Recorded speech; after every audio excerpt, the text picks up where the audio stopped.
What's going on, everybody? Good late afternoon. We are pushing into the evening now. Hope you guys are doing well. And with the draft now firmly in the rear view mirror, with us basically knowing what's going on with this team, let's take a look at some money stuff. Let's take a look at some salary cap considerations. Always a good opportunity to check in right after the draft wraps up, understand what your team's financial situation is. So, we're going to look at Spotrac, we're going to look at over the cap, and we're going to try to get the strongest idea possible of where the Seahawks actually are financially. So, this is Spotrac. This is where we're going to start here. So let's look at a few different things. This video is sponsored by Prize Picks. More on them in a little bit here, but a couple of things to look at here. So first, they have the top 51 cap space. And remember, the NFL has a rule where the top 51 cap space is what you look at until you get to a certain date, basically to allow teams to go over the cap to fill their 90-man roster without actually getting punished for it or having to restrict themselves in any meaningful way. Because obviously, you sign a 90-man roster for the offseason. No one thinks you're going to actually carry 90 players into the season. It's just a way to give yourself extra bodies for camp and practice and the preseason. So they don't want to punish you for that. But top 51 cap space allows you to have a general idea of what you're going to actually have to take on because you end up carrying 53 players, right? So right now, according to Spotrac, the top 51 cap space for the Seahawks is about 33.5 million, just over 33.5 million. Now, since teams carry 53 players on the active roster, it can be assumed that the actual number is probably going to be somewhere around 31.8, 31.9 million because the guys at the very bottom are going to be making very, very little, right? So if you were to just take the roster as it is right now and expand it out to 53, that's what you would be looking at that point. It would be 50, or excuse me, it would be about 31.8, 31.9 million dollars. So that's the start. Now, if you scroll all the way down to the bottom here, you'll see that you have a draft pool. And this has not been factored into those numbers that I just talked about yet. So this is the draft pool for 2026. And we have Jadarian Price, Bud Clark, Julian Neal, Bo Stevens, Emmanuel Henderson, Andre Fuller, Devin Eastern, and Michael Dansby. And we have their estimated cap hits, projected cap hits. And by the way, this is very close to an exact science. The actual numbers are not really going to be different than these numbers. These numbers are determined by draft slotting. So, a couple of things to think about here. So, obviously, these guys that you sign are going to be making a little bit more than the players that they push off the roster for the most part. However, it's also worth noting not all of these guys will make the 53 man. Price well, Clark well, Neal well, and I believe that Stevens well. I think it would be kind of a disaster to trade up for Stevens and then not have him make the team. And I think Andre Fuller has a chance, but that one could go one way or the other. I don't think Henderson has a pathway to the 53 man. Eastern, same. Dansby, the same. I think those guys are guys who get released, and then we try to get them on the practice squad if they end up impressing enough during the offseason. So not all of these guys will actually make the team, but either 4 or 5 of them probably will. If you like sports, the best way to make them better and more exciting is using Prize Picks, where it always feels good to be right. Prize Picks, all you got to do is pick more or less on your favorite players' projections and build lineups with a few taps. It's the daily fantasy stuff, but it's made super easy over there. Whatever sport you're into, give it a shot. And right now, Prize Picks is hooking up users with $50 in lineups after you play your first $5 lineup. All you have to do is use promo code HMA. I've had a great time on Prize Picks so far. It makes this daily fantasy thing very easy, and it makes watching the games way more exciting. Be sure to check out the social feeds feature so you can share lineups with your friends and tail partners or even fade their picks. Right now, Prize Picks is offering odds on the NFL draft. You have who's going to go where, what each team is going to do, how many of each position is going to go in each round, and so on and so on. Get on over to Prize Picks. Take advantage of that. So, download Prize Picks today, America's #1 sports app, and remember to use the promo code HMA. And remember, always gamble responsibly. So, Price is just over 3 million. Clark is just under or just over 1.4 million. Neal is just over 1.2. Stevens is just over 1. And Fuller, again, I think he's the guy who can go either way here, is making just over 900,000.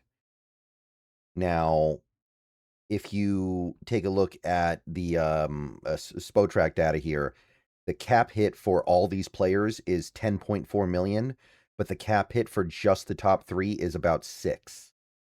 So if you take that 6 and then you include Stevens, because I think he's good, that's pushes you up to close to 7. Fuller would push you up to like 7.9.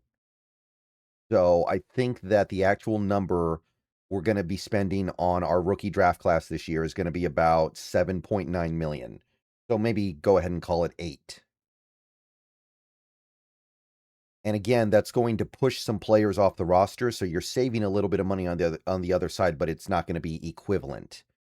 And of course, there's always leeway for something to surprise you. Maybe Henderson is awesome in camp and he ends up making the team. Maybe Eastern ends up outplaying Peely and we decide we want to get rid of Mike Morris and let Eastern be our full-time nose. So it's possible. But remember, we do owe players that we draft and release a little bit of money because they do get a little bit of a guarantee for being a draft pick. Like if Dansby gets cut, even if we bring him back on the practice squad, we still owe him 30 grand. But that's not really going to, that's not really going to affect anything. So I'm not concerned about that. We should just be aware of that fact. So you factor in that money, you're getting down closer to about, 27 million, 28 million left on your salary cap. Let's call it like 26 just to be safe. Because again, this is top 51, and we're ultimately going to carry 53. So call it like 26 million. Now, keep in mind that there are a lot of players that are under contract with this team right now that will not make the cut. Like if you go over the cap here and you scroll down and you get down to the top 51 cutoff, you'll see that I know Cam Akers got released earlier today, so he's not here anymore, but look at all the guys they have past the 51 player cutoff. It's a few dozen. So the guys who don't make this team are significant. There are significant savings that you get from letting those guys go. But so again, 26 million. You need somewhere between 3 to 4 million for your practice squad. I'll talk more about that in a future video down the line, but your practice squad's going to cost you, let's say it costs you 4 million, so that's 22. And then you want probably a $3 or $4 million buffer during the season minimum in case players get hurt and you have to sign or promote players and give them some money. So you're getting down to more like 18 million in my mind. Maybe you could push it up to 20, but you don't really need to because other than whatever you're doing at edge rusher, which is probably a Dante Fowler signing, which is not going to be super expensive, there's not really a lot else you need to do. And that's why we're kind of in a unique spot right now where I don't think this team really needs to do some of the things I thought they were going to do. Like, I would have thought they would have needed to extend Leonard Williams to get his cap hit down for 2026. But if they feel like Leonard Williams is going to retire after this season, or even if they don't and they just don't want to commit themselves, there's no need to. They can afford to have Leonard Williams on a $30 million cap hit for 2026. They don't need to do anything with Uchenna Nwosu. He can make $20 million against the cap this year, even though he's probably not going to be worth that, because who cares? Same with some of these other players that you could make a debate on whether or not they're going to be worth the money we're paying them. You don't need to do anything because you can afford it. Like I said, I got us down to $18 million left. And look, we haven't extended Devin Witherspoon yet. That extension is easily covered by that 18 million number that I just proposed. Easily. You're going to have to shave a little bit off of that to give to Spoon in an extension because of the bonus money, but it's not going to be any even close to what JSN got, and JSN didn't take your cap space down by that much. So even in the case of Devin Witherspoon, you're still leaving yourself with at least, I would say, $8 million And that money probably goes to Dante Fowler and maybe another veteran edge rusher. And then you're good. Like, what else are you going to do at that point? Who else are you going out to sign? Probably nobody. Like, again, Dante Fowler and maybe one more edge, you're good. And like I said, you're still covering your practice squad, you're still covering your injury buffer, and whatever's left over could also be considered like a trade buffer. During the season, you can make a trade for a player and absorb their contract because you're going to have some cap space left over in all likelihood, right? Whatever we end up doing here, we're probably going to have several million left over. Maybe we can't make a massive trade, but we can make a good trade. And that's without even pulling some of the levers that we can pull over the season. Like, you could restructure Cooper Kupp. I think you can restructure Julian Love a little bit if you need a little bit more money, but you probably don't even need to do that. So the money situation's looking quite good, but I just wanted to go ahead and go over where things stand right now. So 33.5 million, say it's actually like 32 million. The rookie class is going to take it down to about 24 million. Call it 24, let's say 25 million. And then you've got your practice squad and injury buffer takes it down to like 18. And then you extend Spoon, you're down to like, call it 10. And then you're signing Dante Fowler, say it takes you down to like 6. And then you've got $6 million to figure out what you want to do with. Do you want to sign somebody else, like another veteran edge? Or you want to figure out who you want to trade for at the deadline and have that money there ready to absorb it? So that's where I see things right now. Pretty good. And let me know what you guys think. I'll see you guys later. Go Hawks. Maybe another video later, but we're motoring along here. And like I said, we didn't have to do anything crazy to get here. So pretty good.